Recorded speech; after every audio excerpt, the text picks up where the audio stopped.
Abrimos una nueva edición de Café Financiero con toda la información necesaria para cuidar tu dinero.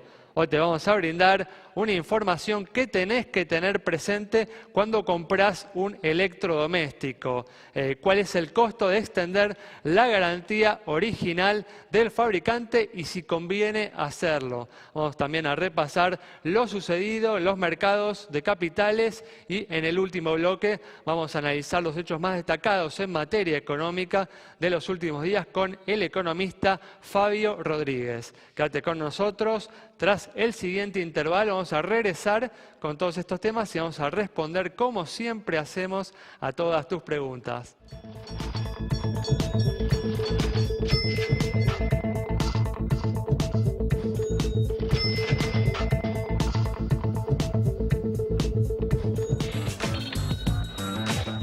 Ya estamos aquí con la presencia de Yamila Escala y hoy también nos está acompañando Miguel Cielonca para analizar, para repasar lo sucedido en los mercados de capitales. No contamos hoy con la presencia de Santiago Chelala, que no podrá venir esta semana, pero Yami va a tener toda la información de bancos para todos ustedes. ¿Qué tal? ¿Cómo andan? Muy bien, ¿cómo les va? Bueno, gracias por estar aquí una vez más.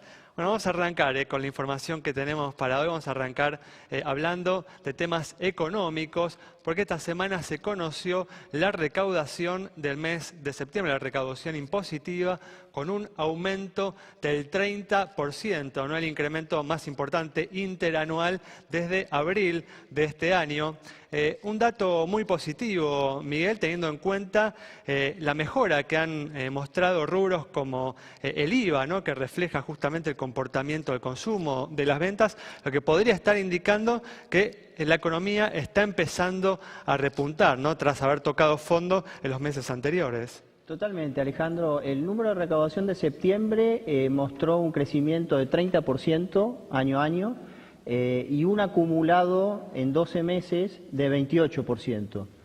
Como vos bien decís, el principal componente que contribuyó al crecimiento fue IVA, y en este caso estamos hablando de IVA DGI, que es la que mide el consumo, porque IVA de aduana ya venía mostrando buenos números desde hace varios meses. Sí. Definitivamente estoy de acuerdo con vos en que ya estamos pegando la vuelta, lo peor quedó atrás, y digamos, si yo tuviera que resumir los brotes verdes, vemos que actividades como la construcción, la escrituración de inmuebles, la venta de motos y de autos y el crédito al consumo son algunos de los rubros que ya están mostrando mejoras. Obviamente estamos en una situación de transición, va a venir una de cal y una de arena, pero en unos meses más va a estar confirmándose este rebote. Ya hemos dicho, ¿no? Acá que es de esperar que en los próximos meses se vaya viendo, ¿no? Una recuperación de la economía en la medida en la que siga recuperándose el poder adquisitivo de los salarios con la desaceleración de la inflación y también comience a reactivarse la obra pública. Fue un rubro que cayó muy fuertemente en la primera parte del año, Miguel. Exacto. Mira, si querés, las palancas que vamos a ver moviéndose a futuro es más obra pública. Es Brasil, que la recuperación en Brasil va a traccionar mucho sobre la industria. Es la recomposición del salario real con la caída de inflación y es el campo. Muy bien, de todas formas, bueno, también habrá que ver cuál es el costo de ese crecimiento en términos de atraso cambiario, en términos de déficit fiscal. Esos son los interrogantes que van a quedar a futuro, ¿no? Porque para que este crecimiento que comienza a surgir sea sostenible, sea vigoroso, tienen que corregirse esos problemas que quedarán, Miguel. Muy bien, vamos a cambiar de tema y como te prometí en la apertura, vamos a brindarte información que tenés que tener presente si compras un electrodoméstico. ¿Cuál es el costo de extender la garantía original de fábrica del electrodoméstico y si conviene hacerlo?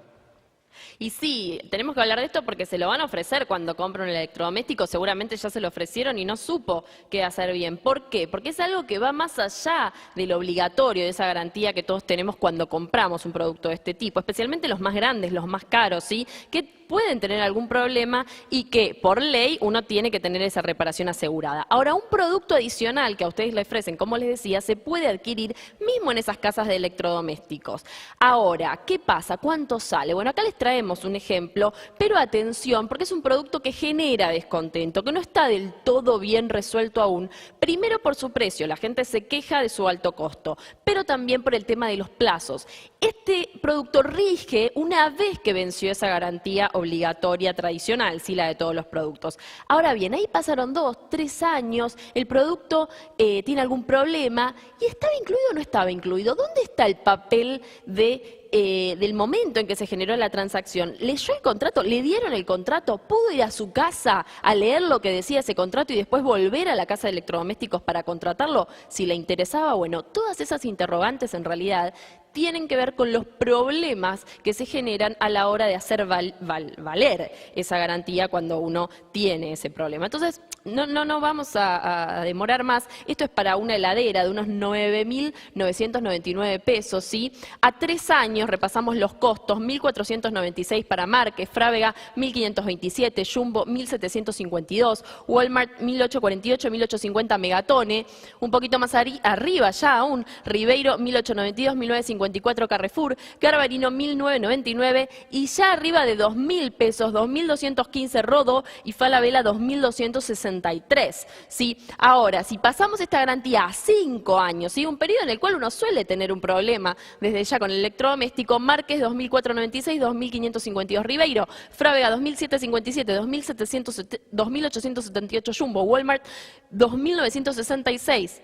Miren, sí, de los costos que estamos hablando: 2.990 Carrefour, Megatone 3.025, Rodó 3.114, 3.281 Falabella y Garbarino 3.399 pesos. A ver, esto es una opción. Si a usted le interesa, entonces trate de llevarse toda la documentación, de saber qué incluye y qué no incluye a la hora de tomar una decisión, y fíjese incluso que no tienen todas el mismo precio, con lo cual una heladera que tiene el mismo precio en una casa de electrodomésticos, la garantía puede tener distinto costo. La extendida, ¿eh? Bueno, esa es la información entonces.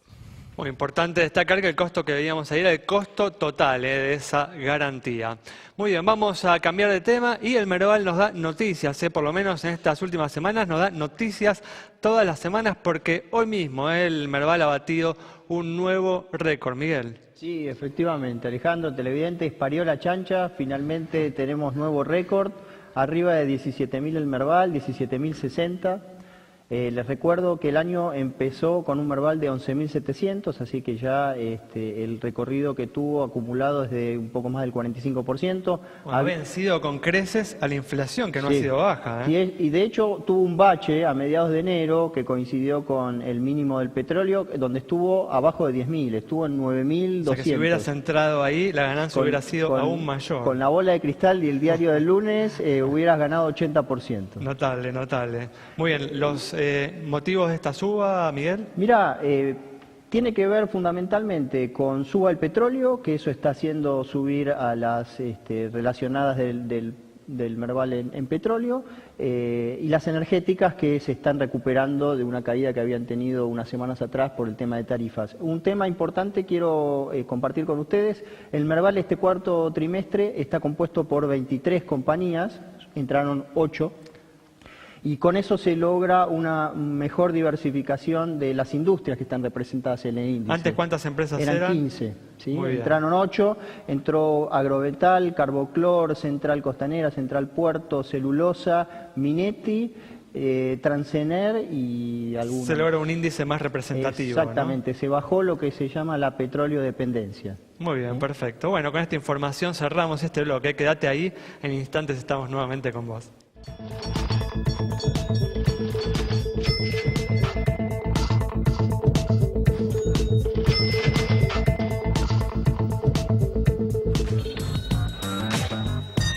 Abrimos este nuevo bloque, como siempre, con información de bancos y también con una noticia muy positiva para todas aquellas personas que compran en cuotas.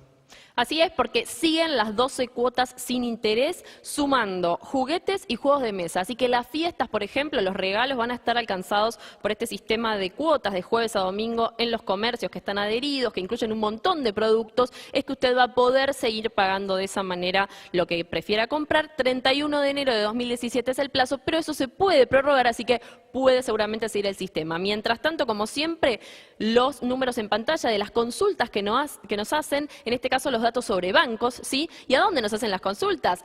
@Café Financiero en Twitter o en Facebook. También nos encuentran como Café Financiero, nos escriben y les respondemos.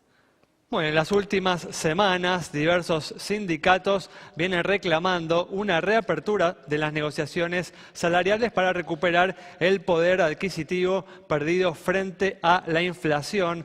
Amenazan con un paro general si no se atienden estos reclamos. Magalí Arends conversó con la gente en la calle sobre este tema.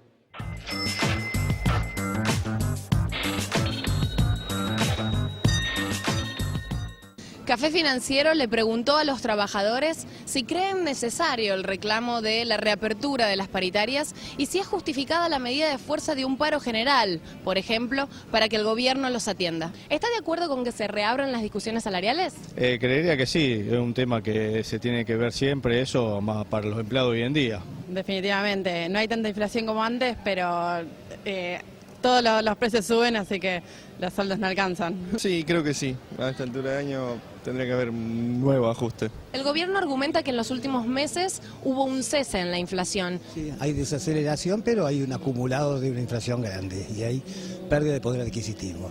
El último ajuste fue obviamente menor a la inflación que había en ese momento. ¿Usted cree que un paro general es una medida de fuerza justificada en esta ocasión como para que los sindicatos sean atendidos? No soluciona nada el paro, no trae ningún aporte, no suma. Pero la verdad que no obtiene resultados, entonces no les queda otra, lamentablemente.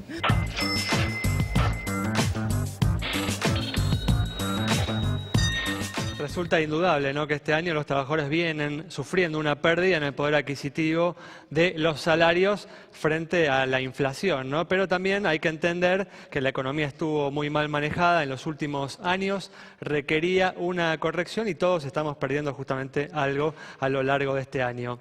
Bueno, vamos a completar el repaso de lo sucedido en los mercados de capitales y, bueno, buenas noticias para el gobierno que ha tenido mucho éxito en distintas colocaciones que ha realizado en estos últimos días, Miguel, ¿no? Sí, efectivamente, Alejandro. La semana pasada el secretario de Finanzas dio el batacazo emitiendo pesos a 5 años, tasa fija, 18,20% del cupón, y emitiendo 50.000 millones de pesos. Realmente fue un exitazo. Y esta semana el gobierno emitió 2.500 millones de euros en bonos, la mitad 5 años, la mitad 10 años. La tasa, el rendimiento, no el cupón, pero la el primera rendimiento, colocación en euros en 15 años. En 15 ¿no? años, efectivamente. El rendimiento del bono de 5 años estuvo apenas debajo del 4% y el de 10 años apenas arriba de 5%.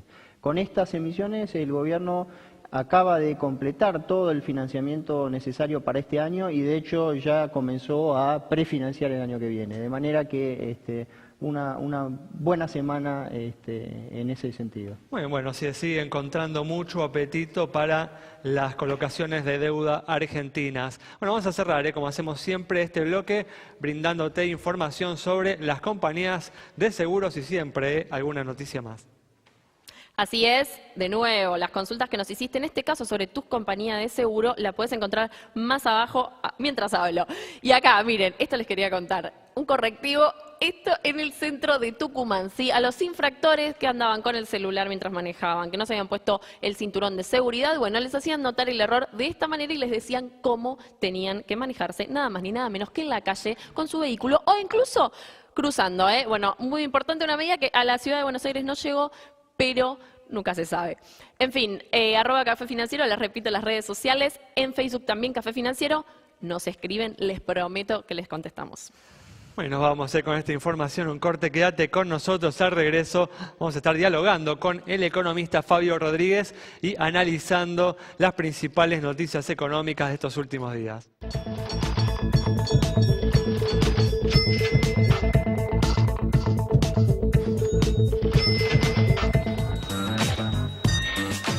Bueno, ya estamos aquí con la presencia del economista Fabio Rodríguez para analizar las principales noticias económicas de estos últimos días. ¿Qué tal, Fabio? ¿Cómo andás? Hola, ¿cómo estás, Alejandro? Gracias por estar aquí. No, gracias a usted. Bueno, hablábamos en el primer bloque, una semana con una noticia muy positiva que vino por el lado de la publicación de los resultados de la recaudación impositiva de septiembre con un incremento del 30% en relación al mismo mes del año pasado, el incremento interanual más importante desde abril de este año.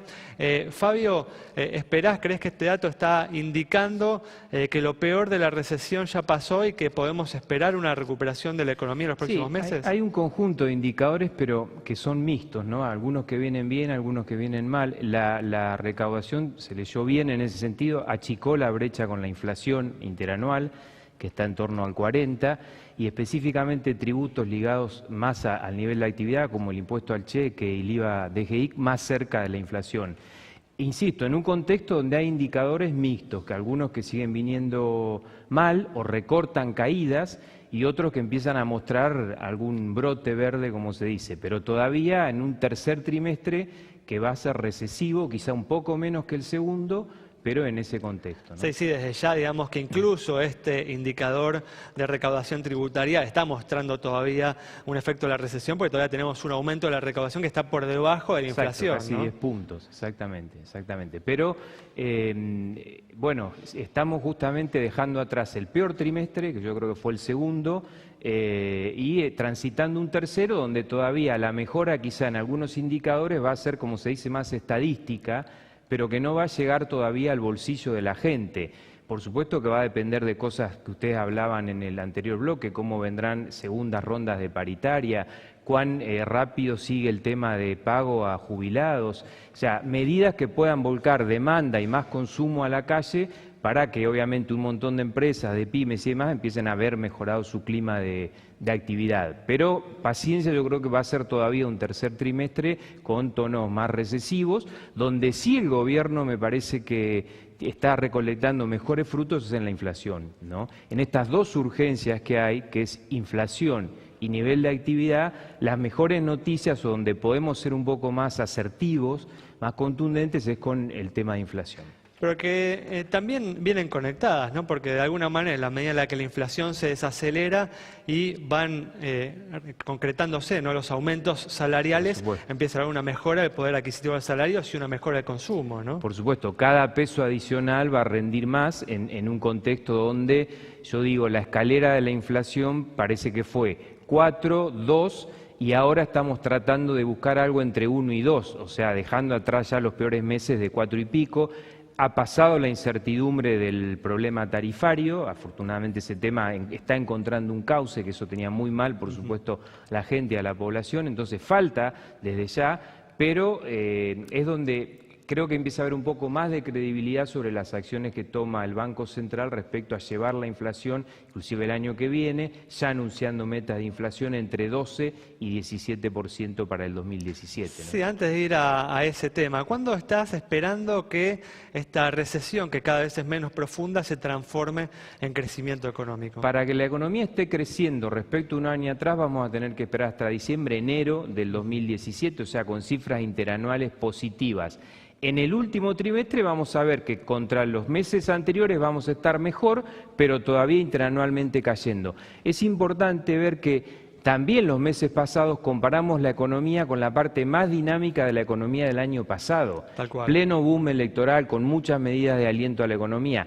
Pero la economía entró en recesión en el tercer trimestre de 2015, con lo cual ahora vamos a estar viendo trimestres que ya comparan con bases más inferiores del 2015, ¿no? Eso también es importante. Así es. Justamente esta semana también se conocieron las proyecciones, ¿no?, del Fondo Monetario Internacional, que indica, ¿no?, un 1,8 de caída de la actividad para este año y un 2,7 de crecimiento, ¿no?, para el año que viene. ¿Vos compartís estas proyecciones del Sí, fondo? creo que son cautas.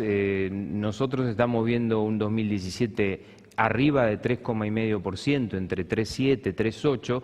Hay proyecciones más optimistas, algunas un poco menos pesimistas, pero claramente el gobierno está buscando y dio los indicios macro en el presupuesto un año 2017 donde la inflación se contenga y la actividad repunte, de manera de llegar a las elecciones con una economía que tenga competitividad electoral.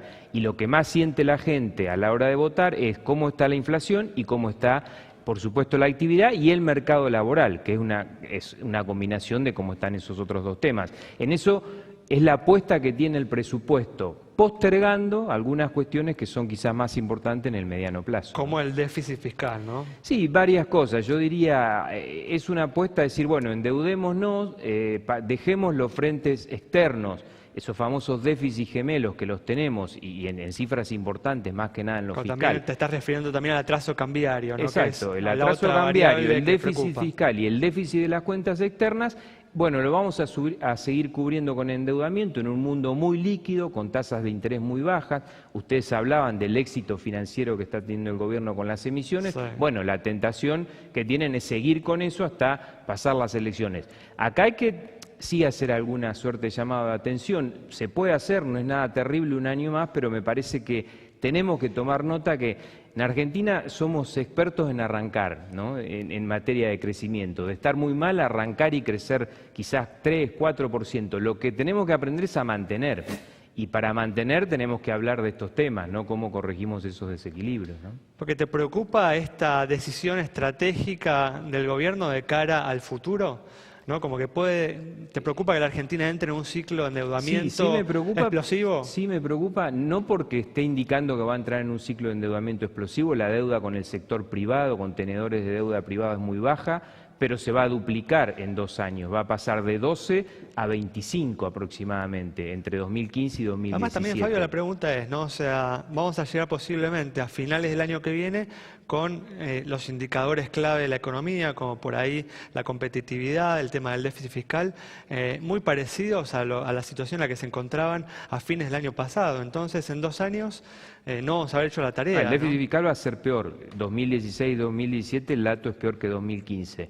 Pero coincido, hay que poner una luz de alerta ahí. O sea, ¿cuándo se va a hacer la tarea? Pues siempre, además, el proceso electoral nos va a empujar en la misma Después va a estar el dirección, del ¿no? 19, por supuesto. Tal Con cual. lo cual me parece que buscar esa consistencia para que se crezca, no, digamos, arrancar, sino poder mantener en el mediano plazo, es muy importante. Pero también es importante para otras cuestiones, como por ejemplo la inversión, que el gobierno está muy dependiente y necesitado de nuevas inversiones, porque la inversión para venir también mira ese marco de consistencia, o sea, que no haya atraso, que no haya déficit, que sean financiados todo el tiempo con deuda. Además, es una estrategia vulnerable, Alejandro, depender de cuantiosos flujos de capitales que tenemos que recibir para cubrir estos baches que estábamos hablando, porque si al mundo le pasa algo, si hay un accidente, un cisne negro, como se dice, es una estrategia endeble, ¿no? Nos queda 1 minuto, por eso, ¿cuáles crees que son las claves para que la gestión tenga un resultado exitoso? Bueno, lo que estamos hablando en materia inflacionaria, que efectivamente uno pueda terminar el año con índices que se parezcan mucho más a 1 y no a 2, para que haya credibilidad en la pauta que se ha puesto para el año que viene, y eso coincido contigo, debería reanimar un poco también más la actividad y el consumo para entrar en el 2017 en la gran variable que todos necesitamos, que es creación de empleo, que haya creación de empleo para atacar el otro gran flagelo que hemos visto estas semanas atrás, de la vergüenza de tener 13 millones de pobres y 32% de tasa de pobreza, ¿no? Muy bien, bueno, Fabio, muchas gracias por haber estado con nosotros. Nos vamos entonces con las reflexiones de Fabio Rodríguez sobre la situación de la economía, la evolución que puede tener esta en el año electoral del 2017 y bueno, y también el tema muy importante, el desafío de vencer la pobreza en los próximos años. Nos vamos, nos reencontramos el próximo viernes a las 20 horas aquí en Metro.